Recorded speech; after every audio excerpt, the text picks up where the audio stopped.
Tu ne veux pas qu'on parle de toi et tu demandes à Dieu alors de te bénir. Tu refuses d'accepter que les hommes te ferment des portes et tu veux que Dieu t'ouvre le chemin.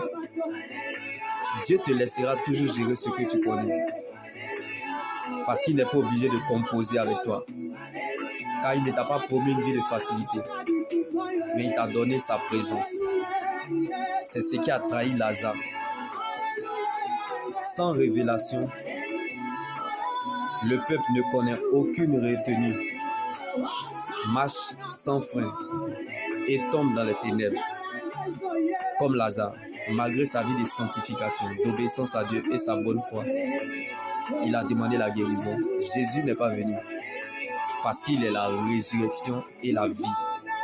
Donc l'ignorance appelle la mort. L'ignorance attend la mort, car l'éclat de Lazare dans la tombe dépendait de la présence de Jésus. Tu crois être oublié, mais Dieu prépare ta réponse. Comme il a fallu que Lazare meure et pas ton tombeau pour aller le ressusciter. Si Dieu pouvait te montrer le futur, comme la mort a regretté d'avoir fermé la porte à Lazare, les gens ont regretté d'avoir jeté le cadavre de Lazare. Comme la maladie a regretté d'avoir fait crever Lazare jusqu'à la tombe.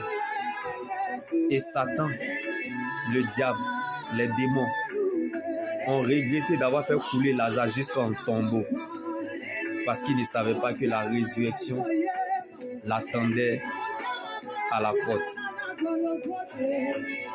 Jésus est impliqué là où tout est compliqué. Dieu peut venir tard, mais jamais en retard. Donc, tu peux venir en retard, mais ton arrivée sera remarquée, comme Jésus avait prévu la résurrection de Lazare.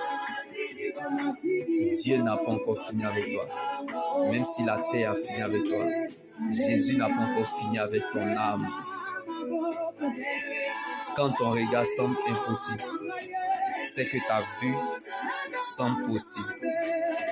Donc l'abandon des hommes n'est pas l'oubli de Dieu, car il n'y a pas de fidélité de Dieu sans infidélité des hommes. Le problème, ce n'était pas la maladie de Lazare. Le problème, ce n'était pas les gens. Le problème, ce n'était pas la mort. Le problème, ce n'était pas la maladie, mais la présence de Jésus dans votre vie est la chose la plus importante que Dieu donne à une personne. Alors attache-toi à ce que tu crois, à la parole de Dieu, et tu verras dans le temps que Dieu veille sur ses promesses et agit avec sagesse. Donc il va réagir.